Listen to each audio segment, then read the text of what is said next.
ও মা, আমার খাবারটা তাড়াতাড়ি দাও। আমার আজ খুব দেরি হয়ে গেল যে। হ্যাঁ দিচ্ছি, তুই নিচে নেমে আয়। নিজের মনেই বলতে থাকেন। তারপর তো বলবি আর খাওয়ার সময় নেই, না খেয়েই চলে যাবি। কতবার বলেছি আমাকে একটু কিছু কাজ করতে দে, তা শুনলে তো নিজের হাতেই সব করবে, তাই তো প্রতিদিন দেরি হয়ে যায়। এতগুলো কথা বলেন দত্তবাড়ির গিন্নি পদদেবী ওনার একমাত্র ছেলের বউ পাউলির উদ্দেশ্যে। পাউলি ওরফে পিউ একজন স্কুল শিক্ষিকা। এই দত্তবাড়ির কাছেই ও স্কুল। ও মেয়েদের হাই স্কুলের ইংলিশ টিচার। বছর দুয়েক হলো ওর বিয়ে হয়েছে তমালের সাথে। আগে থেকেই পরিচয় ছিল দুই বাড়িতে। আসলে দত্তবাড়ির সাথে পিউর মাসির সম্পর্ক। পদ্মদেবী হলেন পিউয়ের মেসোমশাইয়ের বিস্তুত বৌদি। বিয়ের সম্বন্ধ পিউর মাসিই করেন। ছেলে হিসেবে তমাল বেশ ভালোই। ইঞ্জিনিয়ার পাত্র, আর ছোট্ট পরিবার, দায় দায়িত্ব কম। তাছাড়া চেনা জানা পরিবার দেখি পিউর বাড়ি থেকে সম্বন্ধ হাতছাড়া করতে চাননি। পিউ সম্ভ্রান্ত পরিবারের মেয়ে, বাবা মায়ের একমাত্র সন্তান। বাড়িতে চাকর বাকরের অভাব নেই, বেশ আদরেই মানুষ হয়েছে। পয়সাওয়ালা ঘরের মেয়ে, কিন্তু ওকে দেখলে কিছুই বোঝা যায় না। একদম সাদামাটা থাকে, চালচলনেও কোনো দাম্ভিকতা নেই। বিয়ের সম্বন্ধ পাকা হওয়ার পর পদদেবীর ভয় ছিল, কি জানি বাবা, বিয়ে তো পাকা করে দিলাম, ও আমাদের মানিয়ে নিতে পারবে তো, সংসার করবে তো, নাকি বাপের বাড়ি উঠে বসে থাকবে। কিন্তু ওনার ভুল ভাঙে ওদের বৌভাতের পরের দিন সকালে।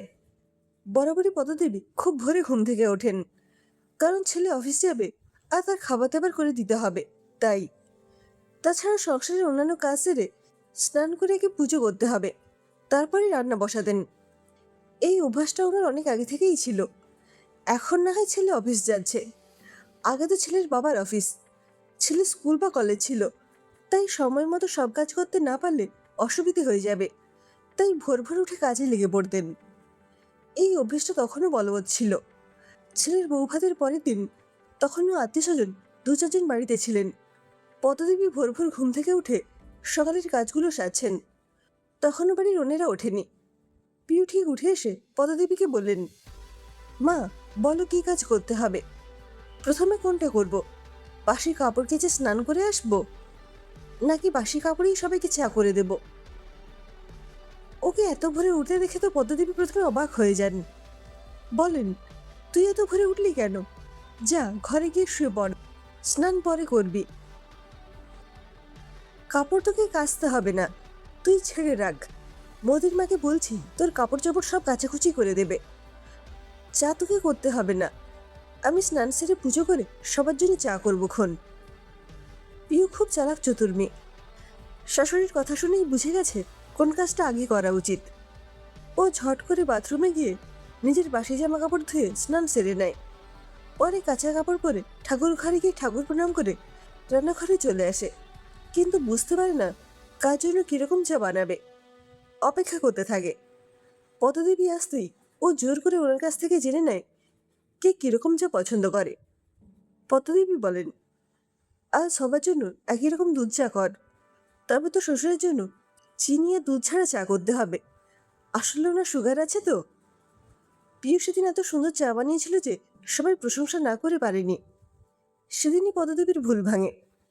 ওর কাছ থেকে শুনেছে ও ঠাকুমাকে সব রকম কাজ করতে শিখিয়েছেন। পিউ বলে, আমার ঠাম্মি বলেন, মেয়েরা জলের মতো, যেখানে রাখবে সেখানকার আকার ধারণ করবে। সব কাজই একটু আধটু শিখে রাখতে হয়, যে কোনো পরিস্থিতিতেই যাতে হাবুডুবু খেতে না হয়। উনি আরও বলেন, নিজের কাজ নিজে করলে যে আনন্দ পাওয়া যায়, অন্যের করে দেওয়া কাজে সেই আনন্দ পাওয়া যায় না। পিউ বলে, আমাদের বাড়িতে হরির মা, দাসুদা, বিলু আছে, তারা সব কাজকর্ম করে দেয়, কিন্তু আমার ঠাম্মি নিজের কাজ কাউকে দিয়ে করাতে চান না। উনি এখনও নিজের বাসি কাপড় নিজে ধুয়ে দেন, তবে সাবান দিয়ে অবশ্য হরির মাই কেচে দেয়। পিউয়ের কথা শুনে পদাদেবীর খুব ভালো লাগে। পিউ যে খুব ভালো শিক্ষায় বড় হয়েছে সেটা ওর আচার ব্যবহারেই বোঝা যায়। বিয়ের পর থেকেই ও এই সংসারের হাল ধরে নিয়েছে, বলতে হয় না কিছুই। আসলে পিউ খুব বুদ্ধিমতী। একবার কানে শুনলে বা চোখে দেখলেই হলো, কিছু বলতে হয় না। শ্বশুর শাশুড়ির যত্ন করাতেও কোনো গাফিলতি করে না। নিজের ছেলে জানে না ওর বাবার কবে ডাক্তারের চেক আপ আছে, ওর বাবা কি ওষুধ খায়, পিউ কিন্তু সব জানে। একদিন পিউ স্কুলে, হঠাৎ করে ও শ্বশুরমশাই সুগার ফল করে যায়, আর উনি যেন কেমন করতে থাকেন। ভয় পেয়ে যান পদ্মদেবী। উনি তৎক্ষণাৎ পিউকেই ফোন করে খবরটা দেন। পিউ ওখান থেকেই ডাক্তারকে কল করে বাড়িতে আসতে বলে, আর নিজে পরিমরি করে স্কুলের প্রিন্সিপালকে বলে বাড়ি এসে ওনাকে দেখেই কি বুঝলো কে জানে, ওনাকে সঙ্গে সঙ্গে এক মুঠো চিনি খাবার জল দিয়ে সেটা গুলিয়ে ওনার মাথাটা নিজের কোলের ওপর রেখে আস্তে আস্তে খাইয়ে দেয়।